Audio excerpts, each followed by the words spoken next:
Hai semuanya, jumpa lagi di channel YouTube Physics in Life. Pada video kali ini saya akan membahas mengapa putaran tawaf pada prosesi ibadah haji dan ibadah umroh ketika mengelilingi atau memutari Ka'bah itu arah putarannya berlawanan dengan arah jarum jam. Nah, sebelum kita membahas hal itu, maka perlu kita mengingat lagi atau perlu kita mengetahui tentang konsep dari momen gaya atau torsi. Di dalam fisika, momen gaya atau torsi itu merupakan perkalian antara gaya dengan lengan gaya yang mana keduanya saling tegak lurus. Di dalam gambar yang sebelah kiri ini adalah contoh contoh dari terjadinya suatu torsi atau momen gaya. Nah, ini ada sebuah benda. Pada sebuah benda ini bekerja sebuah gaya F ya. Gaya itu bisa tarikan, bisa dorongan. Nah, gayanya bekerja pada suatu benda bertitik tangkap di sini. Nah, titik tangkap gaya ini dengan porosnya ada sebuah jarak namanya R. Nah, ketika bendanya ini bekerja sebuah gaya yaitu tarikan atau dorongan, maka terciptalah suatu putaran. Nah, jadi yang semula bendanya ini berupa panjang ini ya, ditarik dengan sebuah gaya yang mana ada jarak antara titik tangkap dengan sumbu putarnya, maka benda ini akan bergerak berputar seperti ini bendanya. Nah, ketika terjadinya suatu putaran karena ada gaya yang bekerja dan ada lengan gaya, maka di situ pasti bekerja prinsip torsi atau momen gaya. Nah, di kehidupan sehari-hari contoh terjadinya torsi atau momen gaya itu banyak sekali. Nah, beberapa contoh ini sudah saya sajikan pada gambar berikut ini. Yang sebelah kiri ini pada saat kita membuka atau menutup pintu ya. Pada daun pintu kita pasti memberikan suatu dorongan atau suatu tarikan. Dorongan atau tarikan itu disebut gaya. Jadi pada gagang pintu kita memberikan sebuah gaya sehingga pintunya dapat berputar. Nah, pada gagang pintu ini kan ada titik tangkap gaya. Titik tangkap gayanya itu ada jarak dengan porosnya yaitu pada engsel. Nah, berarti sudah sesuai dengan konsepnya torsi. Ada sebuah gaya dan ada lengan gaya. Jadi pada saat kita membuka atau menutup pintu sebenarnya kita sudah mempraktekkan ya kerja dari torsi atau momen gaya. Contoh yang kedua, saat kita membuka mur atau membuka baut menggunakan kunci pas ya. Ini pada kunci pas ini pada ujungnya kita memberikan suatu gaya. Ya, bisa dorongan, bisa tarikan yang mana nanti membuat kunci pasnya ini bisa berputar. Mungkin perputarannya searah jarum jam atau perputarannya berlawanan dengan arah jarum jam. Nah, ada gaya yang bekerja dan ada jarak antara titik tangkap gaya dengan porosnya, ini porosnya, nah, maka terciptalah suatu putaran. Nah, itu yang disebut dengan konsep torsi ya. Yang berikutnya ini ada contoh saat orang itu mengambil paku menggunakan palu. Nah, di sini diberikan sebuah gaya. Ada jarak antara titik tangkap gaya ini dengan porosnya. Ini kan porosnya kan kalau ini sudah dilakukan, ditarik seperti ini, maka palunya akan bergerak begini. Dari sini bergeraknya begini palunya. Nah, bergeraknya adalah searah dengan arah jarum jam. Nah, ada perputaran dari palu ini dengan ini sebagai sumbu pusatnya. Dan ini ada jaraknya, lengan gaya yang dimaksud ya, jarak itu. Terus ini ada gaya tarikannya. Maka sebenarnya pada proses ya kegiatan seperti ini juga bekerja konsep torsi atau momen gaya. Banyak sekali di kehidupan sehari-hari ya, banyak sekali. Contohnya saat kita membuka tutup botol menggunakan dua jari jempol sama jari telunjuk. Nah, itu bekerja dua momen gaya atau sepasang momen gaya. Bisa kita sebut dengan momen couple ya. Itu saat kita membuka memasukkan ya kunci, membuka kunci itu kan juga sama. Membuka kunci pakai jempol sama ibu jari sama telunjuk ya, itu momen couple, pasangan dari momen gaya ya. Saat kita membuka dan menutup monitor laptop juga sama, itu bekerja torsi. Nah, saat kita membuka jendela, ya, pintu jendela itu juga bekerja konsep torsi dan banyak yang lain, ya, seperti itu di kehidupan sehari-hari. Nah, sekarang kita belajar tentang penentuan arah torsi. Arah torsi itu ditentukan dengan kaidah tangan kanan. Ya, nih tangan kanan. Nah, keempat ibu jarinya itu menunjukkan arah putaran dari benda itu, sedangkan arah dari ibu jari itu menunjukkan arah torsi. Nah, saya ulangi, arah keempat jari yang melengkung ini itu menunjukkan arah putaran dari benda itu, sedangkan arah ibu jari menunjukkan arah dari torsi. Nah, aturan tangan kanan ini memiliki sebutan lain, yaitu aturan skrup. Nah, kenapa? Karena saat proses pembuatan skrup, arah putarannya itu juga mengikuti aturan tangan kanan. Maksudnya seperti ini. Ketika skrupnya diputar seperti ini, diputar berlawanan dengan arah jarum jam, maka skrupnya akan mengarah ke atas, ya, itu berarti torsinya ke atas.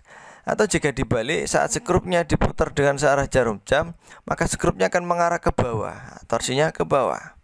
Jadi kesimpulannya, ya, saat kita memutar skrupnya itu melawan arah jarum jam, maka akan dihasilkan torsi yang arahnya ke atas. Nah, torsi yang ke atas itu bernilai positif. Nah, sebaliknya, jika kita memutar skrupnya itu searah jarum jam, maka akan menghasilkan torsi yang ke bawah, yang bernilai negatif.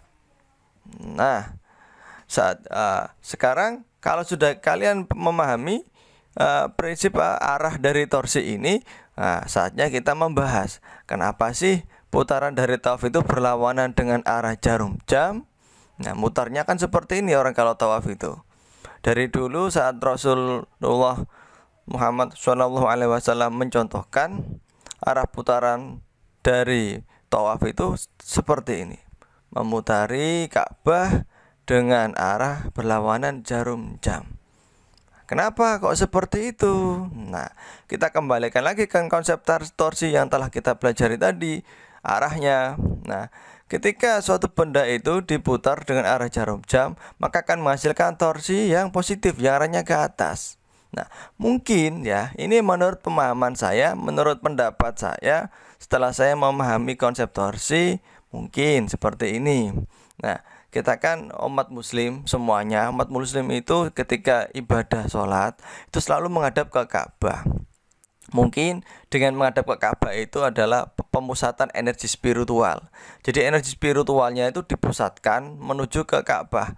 Dari segala penjuru dunia, semuanya itu kalau sholat menghadap ke Ka'bah. Jadi semuanya energinya dipusatkan ke arah Ka'bah. Nah, setelah semua energi terkumpul di Ka'bah, mungkin oleh orang yang sedang melakukan tawaf itu diputar berlawanan dengan arah jarum jam, sehingga nanti menghasilkan torsi yang ke atas. Jadi mungkin ini menurut pendapat saya, energi spiritual tadi yang sudah dipusat Ka'bah ini, ya, sudah dipusatkan, itu diputar oleh orang yang tawaf, diarahkan menuju ke atas Ka'bah. Nah, sekarang pertanyaannya, ada apa di atas Ka'bah? Kok energinya kok diarahkan ke atas Ka'bah? Memang ada apa? Nah, ini kita coba menghubungkan dengan hadis Nabi. Nah, dari Qatadah bahwasanya Rasulullah SAW bersabda, Baitul Ma'mur adalah sebuah masjid di langit yang lurus dengan Ka'bah. Seandainya Baitul Ma'mur itu jatuh, niscaya menimpa pada Ka'bah. Setiap hari ada 70.000 malaikat yang masuk ke dalamnya. Ketika mereka telah keluar, mereka tidak pernah kembali ke Baitul Ma'mur. Nah, berarti menurut hadis Nabi ini, di atas Ka'bah itu ada sebuah tempat namanya Baitul Ma'mur, yang mana Baitul Ma'mur adalah sebuah masjid yang lurus dengan Ka'bah. Nah, jadi bisa kita anggap di atas, di langit itu juga ada sebuah Ka'bah juga yang menjadi pusat ibadahnya para malaikat. Nah, jadi akhirnya seakan-akan ada dua Ka'bah, ya. yaitu penghubung poros langit dan bumi. Jadi sudah jelas ya, menurut fisika ini, menurut kacamata fisika, kenapa tawaf keputarannya berlawanan dan arah jarum jam? Karena nanti energi spiritual dari umat muslim yang melakukan ibadah di seluruh dunia itu nanti dihubungkan ya, dari poros bumi yang ada di Ka'bah, dihubungkan naik ke atas nyampe ke langit yang ada di Baitul Ma'mur itu. Jadi nanti energinya nyambung ke Baitul Ma'mur yang ada di langit, dan itu hanya akan terjadi saat prosesi tawaf berlangsung. Dan kita semua tahu ibadah umroh itu kan berlangsung tiap hari, terus menerus tanpa henti. Seperti itu. Nah, ini menurut kacamata fisika. Kenapa kok tawaf itu putarannya berlawanan dengan arah jarum jam? Nah, apakah sebenarnya seperti itu? Wallahu a'lam, hanya Allah yang tahu dan Rasulnya. Kita hanya mengikuti apa yang dicontohkan oleh Rasul. Nah, kalau kita pelajari juga pada kehidupan sehari-hari, sebenarnya tidak hanya pada prosesi Ka'bah ini ya, tidak hanya pada prosesi tawaf mengelilingi Ka'bah. Di kehidupan sehari-hari juga banyak sekali contoh-contoh ya, seperti video berikut ini.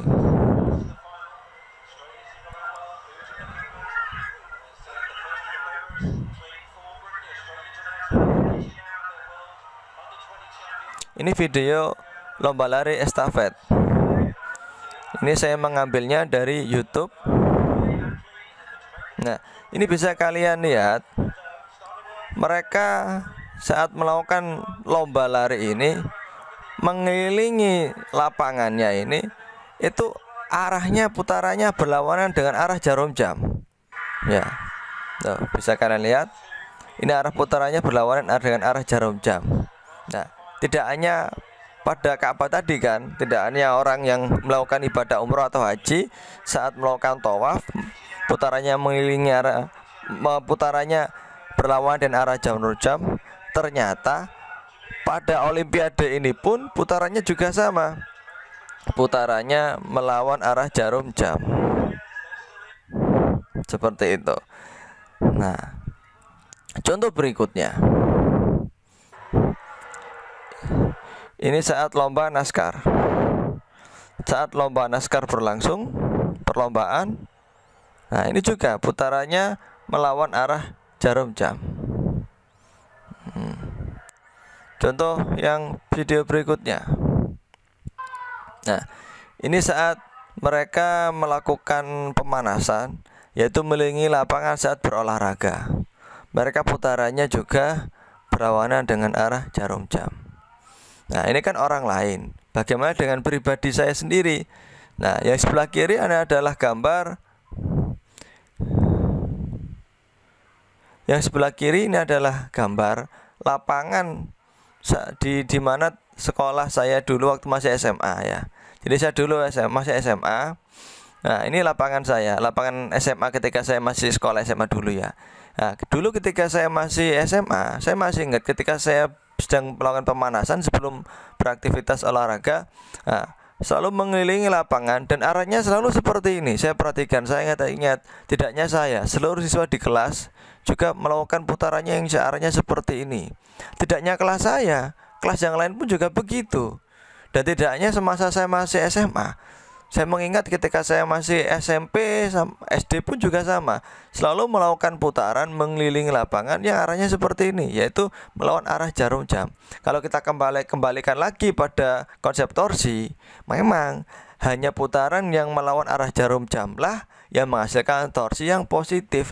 Ini seakan-akan sudah sunatullah, sudah garis, sudah fitrahnya ya dari Allah yang diberikan kepada manusia, seperti insting untuk melakukan putarannya berlawanan jarum jam. Karena hanya putaran itu yang menghasilkan torsi yang positif. Sekali lagi, ini hanya kacamata fisika memandangnya ya. Nah, kalian boleh setuju, boleh tidak. Nah, oke. Ini hanya pendapat saya karena berhubungan dengan konsep fisika. Oke. Nah, sekian video kali ini. Semoga bermanfaat bagi kalian. Jangan lupa klik tombol share supaya video ini juga bermanfaat bagi yang lainnya. Terima kasih.